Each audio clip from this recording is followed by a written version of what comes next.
Tonight at 9, severe weather Sunday. A deadly storm system headed our direction. The timing to prepare as communities across the South battle the aftermath of damaging conditions. Overnight going into Sunday morning will be into the 50s, relatively mild, but highs as we go in towards your Sunday, getting up into the 60s and 70s. A woman fatally stabbed in Maryland. Exactly where authorities say she suffered several injuries and the condition of the suspect. FBI move scrubbed? President Trump saying the headquarters should stay put and not go to Maryland. We're reporting on the ground in Greenbelt with reaction. And grocery savings, checking prices on essentials at supermarkets here at home. What we found to help you out.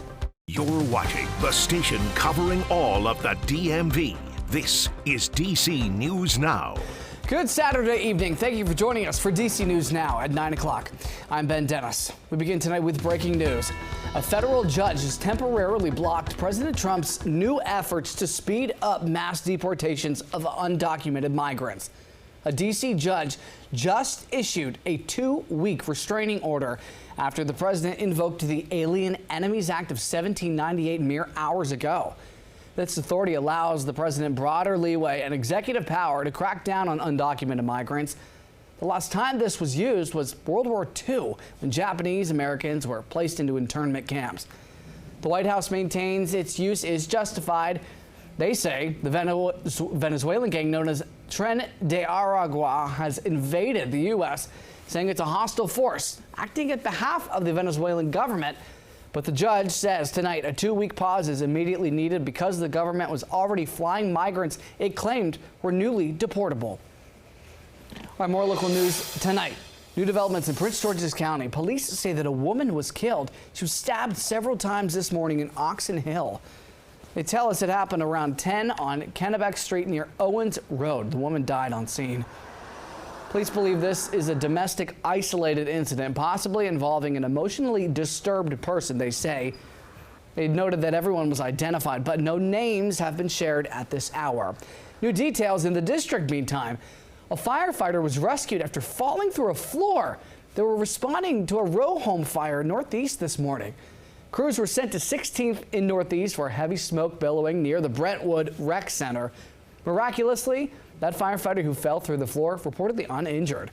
Over 100 people responded. It took 2 hours to get under control. No other injuries were told there. Nobody was at the house at the time of the fire. All right, 9:03, we're tracking severe weather on the way tomorrow. The same system that hit parts of the Midwest and South overnight. This video is from Arkansas. Damage is severe to those homes.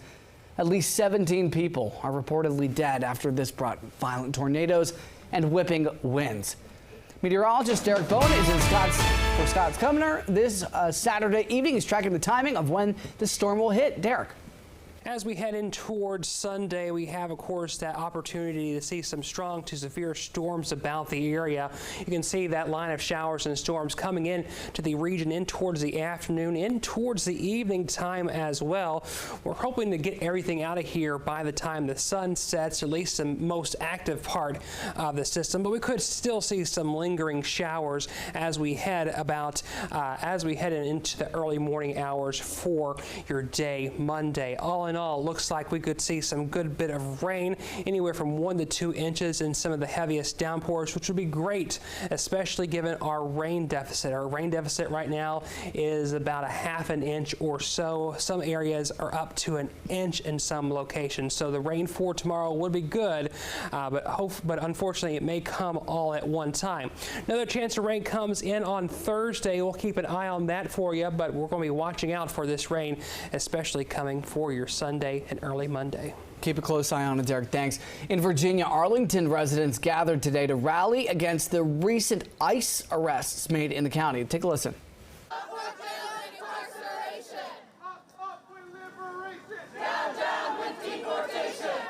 Organizers and residents attended the county's board meeting this morning, asking lawmakers to remove what they say is a loophole in the county's trust policy, thus allowing local police to work with ICE agents. We spoke with participants who say their message is clear. I mean, what we want to see is Arlington County board members taking immediate action to expand protections under the county policy, right? Removing Section 7 of what they call the Trust Act, which is the loophole that allows the police department to keep collaborating with ICE. And they should also expand that to also protect people from Virginia State Police. Rally organizers said the group will not back down until ICE agents are out of Arlington. Firefighters tonight in Maryland are sharing their own concerns after FEMA closed the National Fire Academy in Emmitsburg, Maryland. Earlier this week, they abruptly canceled classes as the federal government continues to find spending cuts. The president of the Allegheny and Garrett Counties Volunteer Fire Rescue Association sending a letter to President Trump saying, while we understand the administration's goal of improving efficiency, however, halting these critical programs jeopardizes the safety of our first responders and the communities they serve. Meantime, President Trump says that he has decided the FBI will not move its headquarters to Prince George's County. Yesterday's announcement reverses a decision to leave downtown D.C. made nearly 2 years ago. Tonight, our Dave Laval reports from Greenbelt with the details. A section of the Greenbelt Metro Station would have been used to house the new FBI headquarters. Not now, as President Trump has decided to keep the FBI based out of Washington, D.C. They let a new change, they let a new location. DeAndre Santana supports the FBI moving from downtown D.C. to a new home in Prince George's County. The building business since decades. I think they need to find a new home. County, state, and federal representatives announced the move to Greenbelt in May 2023. But President Trump shot down those plans Friday as he said Greenbelt is too far from the Justice Department's headquarters, and the FBI needs to remain closer to the DOJ in the district. The president hinted the FBI could move into a former Commerce Department building. That's fine with Greenbelt's Malia Garza. They belong in D.C. There's nothing in Greenbelt for them. You know, it's a little old town. They need to stay local, right? The new PG headquarters would have housed around 7,500 people. Governor Wes Moore and members of Maryland's congressional delegation are not going down without a fight. They said in a combined statement, quote, "We will continue working to bring the headquarters to Maryland," following the final decision that was made to do so in 2023. We reached out to D.C. Mayor Muriel Bowser and acting PG executive Tara Jackson to comment on the president's statement. Aides to both declined. In Greenbelt, Maryland, Dave Laval, D.C. News Now. All right, thanks to Dave. Developing, President Trump just signed the federal funding bill to avert a government shutdown. Last night, the Senate cleared the final last hurdle. 10 Democrats joined the Republicans in last night's vote. Now, after this signature from the president, it will now fund the government for 6 months. The Senate also passed a proposal to save D.C. from massive cuts, but that now goes back to the House. If the House fails to approve that bill, D.C. will lose more than $1 billion from its current budget. This budget cut would cause huge impacts for public safety, transit, schools, and more. Members of Congress reacted to the Senate, though, passing that bill. The issue here is just allowing the D.C. government to proceed to spend its own tax revenues. You know, we all want, as the president wants our nation's capital to be the safest, cleanest, most welcoming city. All this bill does is to continue to ensure that D.C. receives what it is owed. Again, that bill goes to the House. However, they're in recess until Monday, the 24th. It's not clear when the House will consider the D.C. funding bill or if it will pass at all. D.C. Mayor Bowser reacting to the Senate passing that bill, saying approval is a major first step as we continue working with the House on final passage to ensure critical services are provided in the nation's capital. All right, following up on January's devastating mid-air collision over the Potomac River. The news here, the FAA will now permanently ban helicopters from flying that same fateful route near DCA. That crash killed all 67 on the Army helicopter and American Airlines jet. Investigators say that helicopter's path had a string of near misses in recent years. It posed an intolerable risk, they say. We talked to a former pilot and transportation analyst about the banning of helicopters on that route. They say they support the changes, but more needs to be done. The problem is that we have we're putting more and more flights going into DCA. We're taking controllers out of the tower. We're not staffing the tower to its maximum level. You put those into the mix and it becomes a real issue.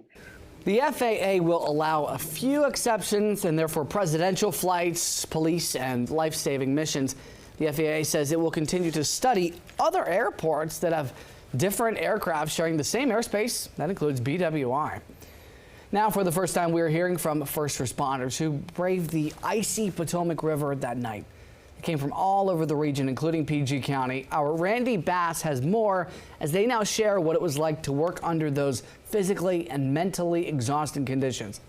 Yes, today officers with the department's underwater rescue team, Marine unit, and aviation unit all recognized for their courage and bravery, even taking a few moments to recall what happened that very scary January evening. 6 weeks after the crash, that horrific scene and those early phone calls still incredibly fresh in the mind of Deputy Chief Katina Gomez. They're like, Chief, at this point, there's no survivors. Prince George's County police officers were among the crews who quickly realized all 67 people on board that American Airlines jet and the Black Hawk helicopter had been killed in the crash. What followed, described as absolutely harrowing. It's surreal. It doesn't feel real, if I may say that.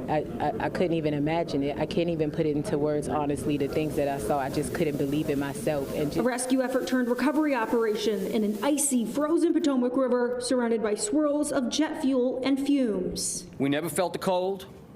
We never felt the wet. We never said very much to each other.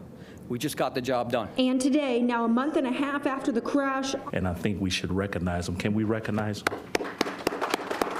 Honored by their department for their heroic actions. Just ordinary people doing extraordinary things, and we call them heroes. Heroes like Jeremy Jordan. His assignment, bringing those victims back to shore. It was about 14 hours that we were out on the water. The events that we went through, it still lives in my mind every day. Coping with very real, raw emotions, but Jordan says he's grateful through it all. I think we're better people because of it, and we're just happy that we're able to bring closure to the families. And the Prince George's County Police Department says it has offered mental health help and support to its officers in the wake of that midair collision. At Reagan National Airport, I'm Randy Bass, DC News Now. Our thanks to Randy. All right, a series of protests across the country today, including in D.C., this one in Georgetown, calling out Tesla and its CEO Elon Musk. Folks, they're upset over the widespread handling of federal job firings from Musk and his Doge group. One protester shared sharp words for the billionaire. Elon Musk, I don't think you're as smart as you think you are. I think that your businesses are failing, and I think that you don't know how the government works, and to come in and try to destroy something that you don't know how it works, you're a failure. Protests today came after the U.S. Attorney General, Pam Bondi, said Tesla vandals would be investigated after people targeted dealerships and cars recently.